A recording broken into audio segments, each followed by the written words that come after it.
Hi, everybody. Welcome to Stop Being Sold, a community of informed consumers who are sick and tired of being sold financial products they don't understand or need. So if you're tired of being in transaction, make sure to hit that subscribe button and also the notification bell so you never miss another video from us. How are you today, Brian? Hey, Michelle, I'm doing great. How about yourself? Fantastic. And I'm excited for today's video. We're going to be talking about the 3 hottest crypto trends of 2022. I've been in crypto for, over almost 3 years now. And you just returned back from the North American Bitcoin conference in Miami last week. Woohoo! That was a blast. I bet it was. Yeah, I got to see the next generation of investing, and it's pretty exciting. A lot of great speakers and everything. And today we're going to hit several of the topics that were the main trends of that 3-day event. So fantastic. So we've got stablecoins as one of the trends. The second one is the Metaverse, gamification, like Web3.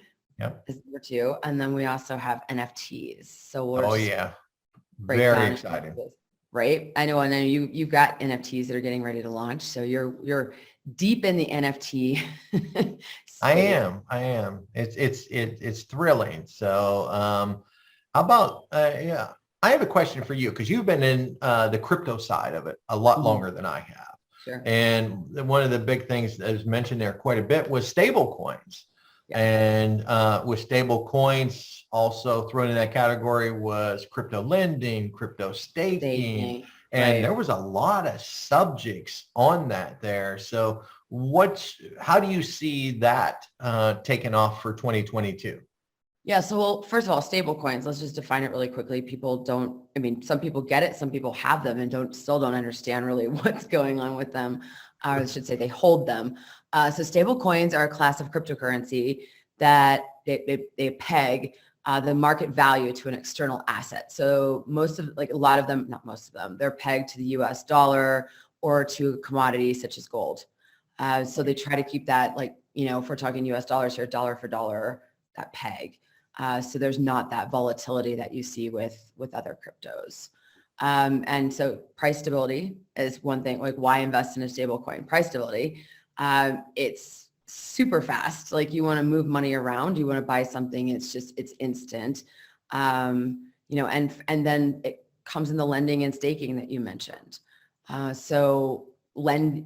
staking and I'm lending, which 2 separate things. We're going to put a video below here on the difference between crypto lending and crypto staking. And if you are in the space or you want to get into it, it is really worth watching. Make sure to check that one out.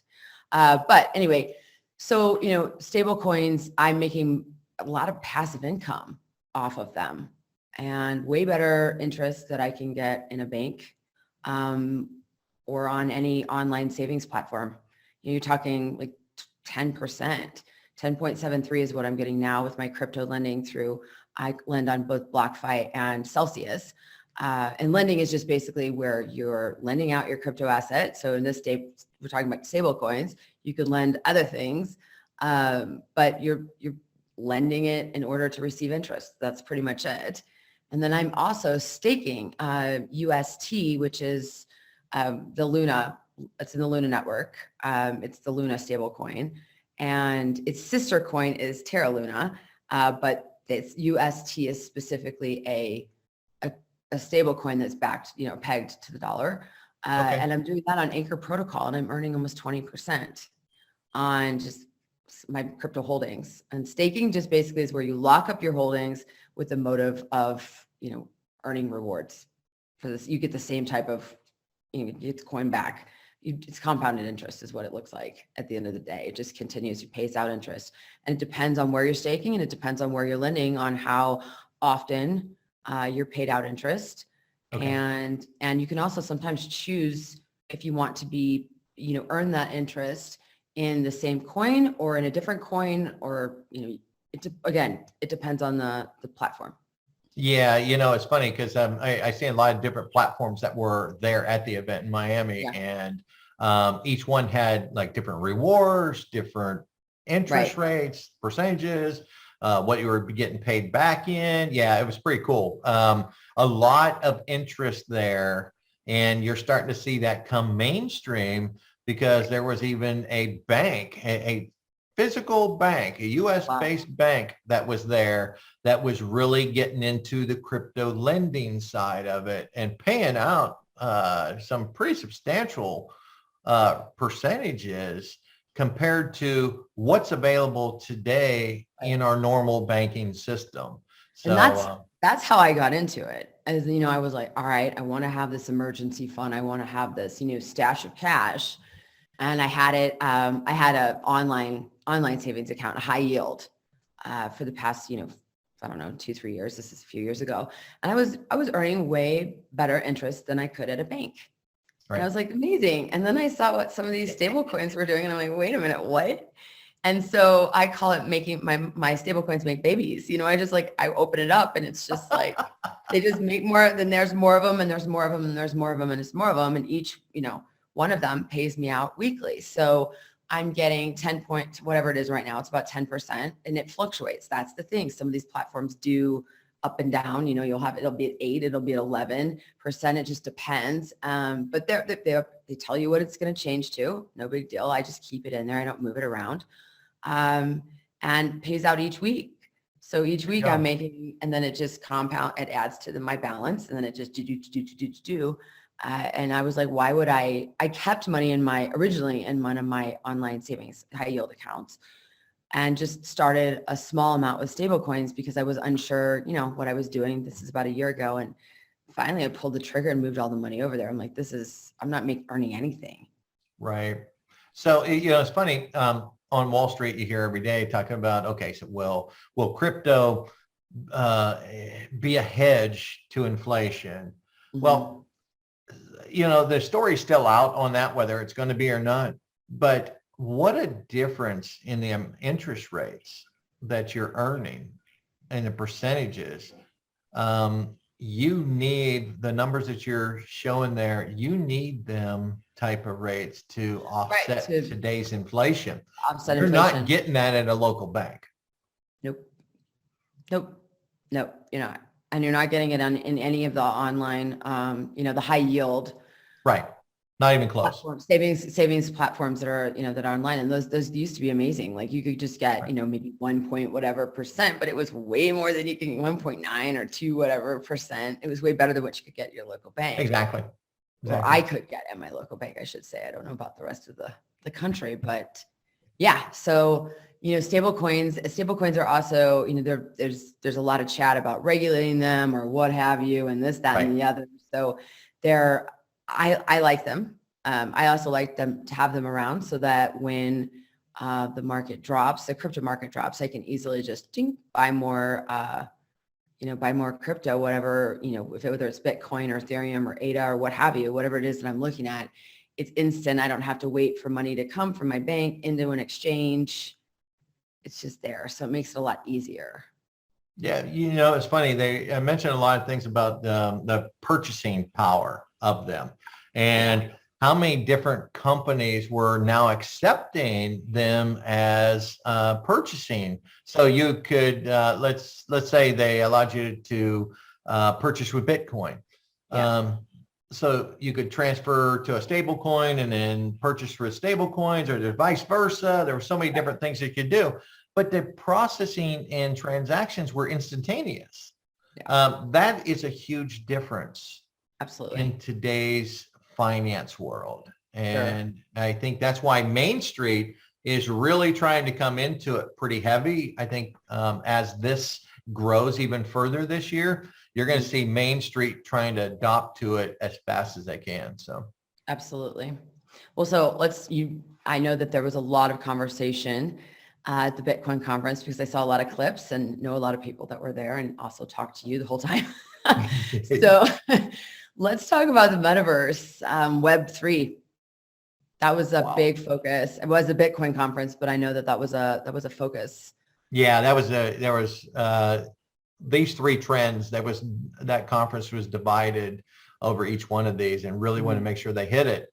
Metaverse, gamification, Web3, the explosive growth in that, and pretty exciting. To the point where you've seen Facebook change their name last year to Meta and to try to get involved with it. But one thing that I caught there at the event was the society, the crypto society, the metaverse society does not want big corporations as much.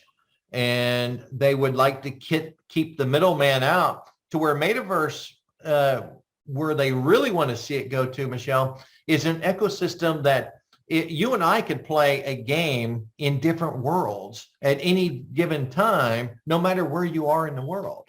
Right. And without someone else dropping in and regulating and monitoring everything you do, privacy concerns, this, that, and the other. And I truly see that there's so much opportunity here. So what's really interesting, you mentioned big corporations, really the community, right? The metaverse community or crypto community, whatever you want to call it, is wanting to keep that middleman out. Yes. But big corporations are coming in fast and hard. And like this whole thing with was it the Sandbox, and I know Snoop Dogg is not a corporation, right. But they comes in and he's going to throw these parties and all this sort of stuff. And then we've got what Nike and a bunch of other. Is it Nike? Who just? I can't remember. Not Nike. Yeah. With the concerts. Yeah, the concerts, but Atari. That's it. Have you heard of Atari? Where'd they come from? They just came out of the woodwork again. Oh, they're alive still, but they're coming back. But no, think about this. And I've seen this. Imagine, Michelle, think about how the community is involving inside the metaverse, and right. To the point where the average common person, you fought like crazy to get a concert ticket, your favorite concert, right? It's coming into town. Right. And you're fighting against corporations that are snagging the tickets before you even get a chance to get them, this, that, and the other. And then the only way you get in there is you have to overpay for them massively, right? What you're seeing here is artists bringing their concerts to the community inside the metaverse to where everyone can be involved at the same time and at the same cost. So now that's reaching an audience, Michelle, that got excluded from stuff before. Right. And I think that's the excitement of it. Also, I've seen like real estate is stepping into it. One thing that was mentioned there on the stage was one company talking about, in the future, you'll be, instead of docu-signing your mortgage documents and purchasing a home, you're going to do the transactions through the metaverse and through the Web3. Everything's going to be done that way because there's a digital footprint of it. So right, absolutely. Never would have thought of that. So interesting. So let's move on a little bit. Just talk about gamification. That's going to remain. I mean, from what I keep reading and what you've told me, it's going to remain the number one metaverse trend in 2022. Yeah. Play to earn games. Somebody mentioned there that the country of the Philippines has changed their GDP alone from the people's earnings from these games. Yes. Unbelievable that it changed a whole country's GDP. Sure. Yeah, they're all playing to pay. Would have thought something like that. They're playing to earn. Play to earn, yeah. And then people can swap their tokens for cash or other items. So it's pretty exciting. And it's funny, while we was there, what was it? Microsoft made that big bid for Activision. So while we're at that event, look, the big companies are going to kind of try to gobble up all the small ones as they're stepping into this. No one's made a play for like the Axie Infinity, the Sandbox, or the Decentraland yet, but we could see a lot of sponsorships coming in there. You're seeing these companies coming in, but again, the play to earn is pretty exciting. Do you think that, what did you hear? Do you think the rewards are going to get bigger? Yes. I truly believe. Okay. Yeah. Think about this. Mark Cuban was there and was speaking about the Mavericks and how they're using their tickets. You're able to purchase your Mavericks tickets here in Dallas at using crypto. Mhm. And then they're rewarding you for doing that with giving you items in the metaverse and NFT and that kind of stuff. But I believe the rewards will get greater. We've seen big corporations step in and add apparel like clothing, luxury. Louis Vuitton stepped in and did a huge blast into the metaverse, and it was opened up their storefront and all of a sudden sold out all of their virtual handbags in minutes, kind of like what they do here where you stand in line to get one. So the rewards are going to be much greater. The community involvement, the key is if you're stepping into this space, get into a community that you can dive into and feel good about. So, okay. All right. So let's talk about Web3. I truly believe it's the next generation of the internet. This is where we're headed. And, the term has been thrown around. It's like Metaverse. It's like gamification, Web3. You continue to hear it more and more and more. But let's talk about what you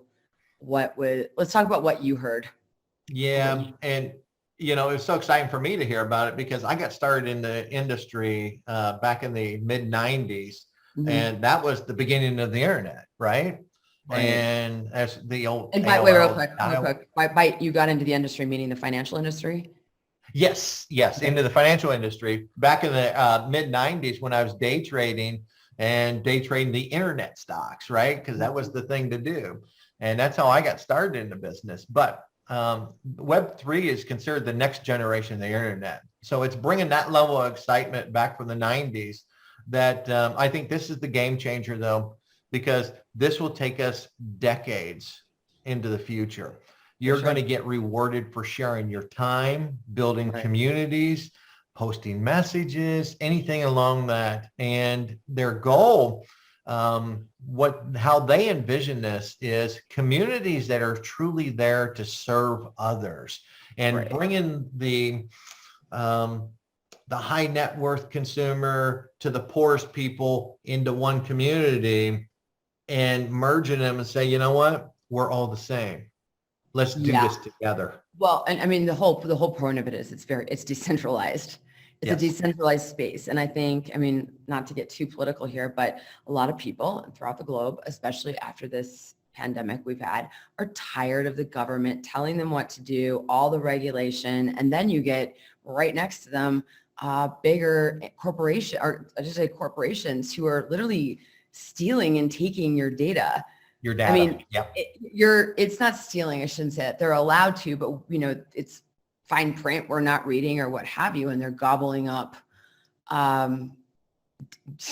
what you're doing and how you're doing it and when you're doing it, and that data is important.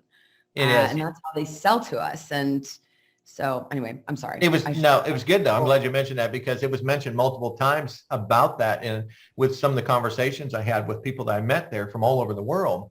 You're taking back control of your data. And that's powerful. And there's why you own it, right? That's the thing. You're going to own it. So you can choose to sell it or sell pieces of that information to corporations. Right. It's pretty exciting. And what I felt, it was not about how exciting that it sounds.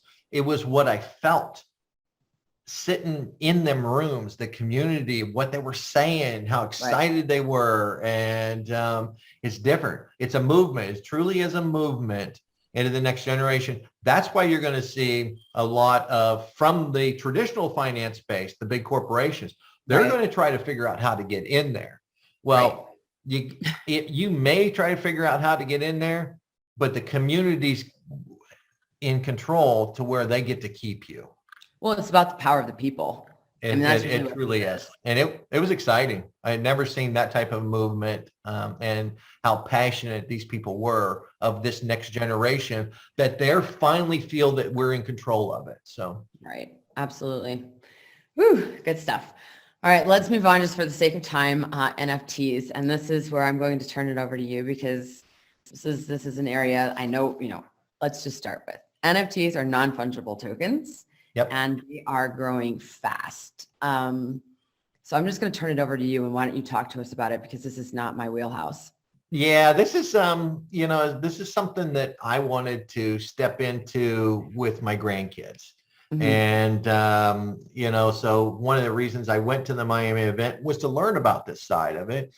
And because I kept seeing it, it's growing fast. You talk about the artwork out there, but let's start with non-fungible token, what it is. First of all, it's like digital art, okay? Mhm. Non-fungible means it can't be duplicated. Okay, so imagine having a Picasso hanging on your wall, which the average person can't afford it. Okay, so copies were made. Not just the average person. Yeah, not the average person, but copies were made of them. And now, does it devalue it? Do you have the real one? Do you truly know? This here, Michelle, because it's designed on blockchain, it's unique. It's digitally stamped. You can verify ownership of this in a second. Right. Who owns it? Who's owned it before? What it was purchased for? What it started at? It truly is able to scale. No two are alike. Right, because non-fungible cannot be duplicated. Cannot be duplicated. It's all recorded information in smart contracts. So it's there. Right. You got digital certification of ownership.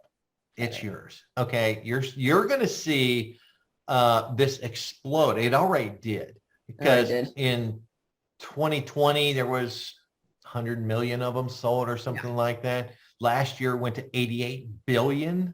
Yeah. And so far it has just exploded again this year. Some people say, why would I pay that much for art? Well, let's put it this way. When I'm sitting in this event, my question too, who would do this? It was so exciting. It wasn't about just buying digital art. I love art. And I understand it. And I understand each thing's different. But it was about what that piece of art got you into, the communities that you get into. It's funny, there was one that was there, a gentleman I had met there had bought one for the Playboy NFT. Well, with that, you got a ticket to the Playboy Mansion for a party. So, there's different things that come with it. Some allow you to, probably the most popular right now is that Bored Ape Yacht Club. And then things are going for hundreds of thousands of dollars for each one of them. And it's growing. The society's growing, and it's a status figure for some people. So, So I just want to stop real quick. Can you talk a little bit more about the key characteristics, like what of a non-fungible token, like what it is? We've mentioned a lot of it, but like just back it up and give us the what it is and how it works. Okay, so imagine my picture on the wall here. Okay, take one of the pictures on the wall. Okay, it's mine, but is that duplicatable? Yes. I can go print a dozen of them tomorrow, right? Okay. NFTs are designed to be instantly verifiable, meaning that they're held inside your wallet. And we've talked about crypto wallets before in one of our other videos. We'll put the link down below here, but they're held in your wallet, and you can share your wallet address, and someone can look and see that you're actually holding that NFT inside there today. Now think about that for they're unique. Second character, they're scarce, and they're easily transferable. So Michelle, if I had a ticket to, the Super Bowl's coming up, right? If I had a ticket to the Super Bowl and I had it stored in my wallet as an NFT, I could instantly transfer it to you, and you now are the holder of that ticket and can get into that event. There's where you're going to see NFTs go to the mainstream. Instead of just art, anything can be an NFT. I could take a picture of that bug over there on the wall and upload it as an NFT tomorrow onto the blockchain. And now it's a digital piece of that specific instant in time. So, will somebody buy it? Who knows? maybe. But anyways, it was cool. It really is. So. Okay. Makes sense. Thanks for backing that up. Just giving us that little overview. So what did you like? Was there anything specifically about NFTs covered at the event in Miami? Yeah. The key that was mentioned multiple times, if you're going to step into the NFT space, and sell NFTs and create NFTs, what you don't want to do is step into it just to make a quick paycheck. Right. Okay. Because the community will shut you down. They recognize that. It's not, look, people want to be part of a community, and that's it. So the best NFTs are utility based, meaning their valuations are based on access to something, parties, events, whatever, perks, opportunities that they provide. And here's some examples. Imagine like events. Holders of an NFT have rights to exclusive events, parties, concerts. Right. Mark Cuban mentioned that when you pay with Bitcoin for your Mavs tickets, they were giving away NFTs of the players, right, to random people. And these random people could actually sell them NFTs for more than what they paid for the tickets. So pretty exciting. So, and now you feel you're part of something. Right. Ownership is confirmed instantly. That eliminates frauds. So think about the World Series, Super Bowl. I remember we had World Series tickets here in Texas, and they were fraudulent tickets that we had purchased, and it was a lot of money.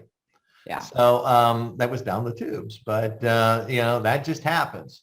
Second thing, imagine being able to get into a community. You belong to exclusive. People want to belong to something today. Right. Right. There's the value of an NFT. If you want to get into how a community develops. So imagine like, and here's how you present communities. Think about your HOA where you live at today. Mm-hmm.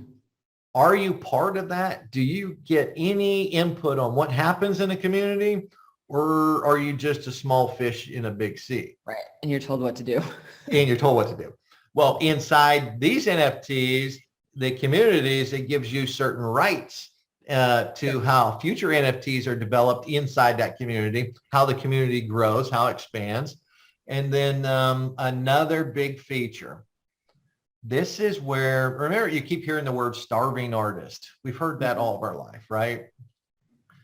Artists now have an opportunity of selling an NFT, making and selling their NFTs of their artist work, and get royalties forever.